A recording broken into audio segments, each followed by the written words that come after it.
देखिए, कृष्ण जी के आते ही मानो हर तरफ बस रास लीला ही देखने को मिलती है। क्या है ना कि मनमोहना आते हैं और हर किसी का मन जीत लेते हैं। तो ये रिश्ता क्या कहलाता है में भी चलिए आपको एक अनोखी रास लीला दिखाते हैं जो अरमान और अबीरा के बीच में हो रही है। भाई सब कुछ ठीक ठाक से हो गया, सगाई हो गई, अब तो थोड़ा सा रोमांस बनता है।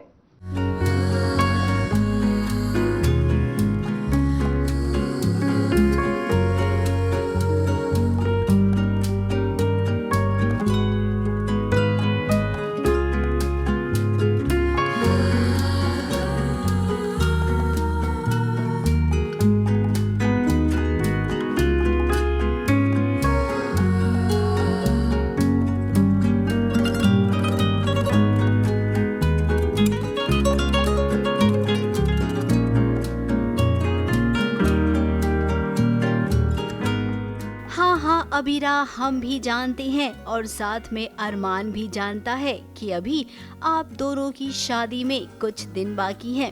अब कुछ दिन बाकी हैं तो क्या हुआ, सगाई तो हो गई है ना। और सगाई के बाद अगर होने वाले पति जी की कोई डिमांड है तो उसे आपको पूरी करने की कोशिश करनी चाहिए। अब आप तो जानती ही हैं अरमान को, उसकी ज्यादा डिमांड तो होती नहीं है। वो तो केवल आपसे किसकी डिमांड कर रहा है। आप तो ऐसे शर्मा गई मानो अरमान ने आपसे और क्या क्या मांग लिया हो। वैसे अबीरा का जवाब सुनकर हम भी चौंक गए क्योंकि ये लड़की सीधी साधी है तो नहीं, इस मामले में वो एकदम धाकड़ है। इसीलिए तो अबीरा अरमान को पसंद है। तो किस ना एक नहीं बहुत सारी टाइप्स की होती है, जैसे कि एस्किमो, बटरफ्लाई किस, एंजल किस और फ्रेंच किस। तो ओ हेलो, ये सब तुम्हें कैसे पता? तुम इतने भोले कैसे हो? मेरे बारे में बहुत कुछ ऐसा है जो तुम नहीं जानते। ये भी? अब दिल से ये दोनों ही एक दूसरे से प्यार करते हैं और हाँ, अरमान की ख्वाहिश को पूरा भी करना चाहती है अबीरा, जिसके लिए उसने कोशिश तो की लेकिन बेचारी फंस गई। उसी के बाद दोनों अपने अपने रास्ते आ गए और बीच में आ गई रूही। अरमान तो शॉक्ड रहा था सुन के कि अबीरा को कितनी नॉलेज है। वो बेसिकली सीन है जहाँ पर एंगेजमेंट के टाइम पर वो एज ए गिफ्ट अबीरा से बोलता है कि मुझे किस करनी है, तो अबीरा उसको मना कर देती है। एंड देन अचानक से अरमान गुस्सा होकर निकल जाता है और वहाँ पर कॉरिडोर में लाइट चली जाती है, तो अबीरा उसको गाल पर ऐसे किस करती है। सो अरमान बोलता है कि ये बच्चों वाली किस बहुत हो गई, अब हमारी सगाई हो चुकी है, मुझे रियल वाली किस चाहिए।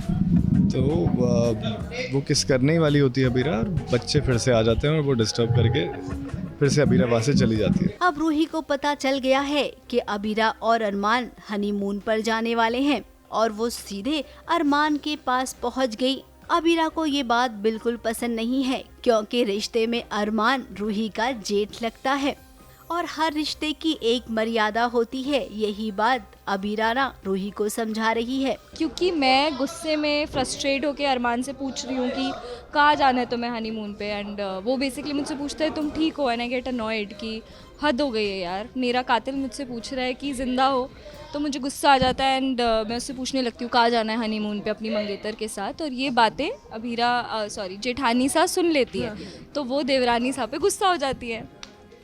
मैं वही बोलती हूँ कि क्या ज़रूरत है बात करने की, कोई भी बात करनी है तो मुझसे कर लेना। और अब मौका है तुम्हारे पास कि वो समझ जाओ कि मैं अरमान की पत्नी हूँ और घर की बड़ी बहू हूँ, जेठानी जी हूँ। तो थोड़ा सा अपना मतलब हमारी हनीमून की प्लानिंग हमसे पहले मत करो। अब रूही को कुछ समझना तो है नहीं, उसके मन में तो बस यही कश्मकश चल रही है कि कैसे इनकी शादी को वो रोके, जो कि अभी के लिए मुमकिन तो है नहीं। अब जाते जाते आपको इतना जरूर बताते हैं कि रूही के दिमाग में वैसे एक प्लान और चल रहा है और वो इस प्लान को अंजाम दे उससे पहले रोहित का सामना करना पड़ेगा। ABP news report.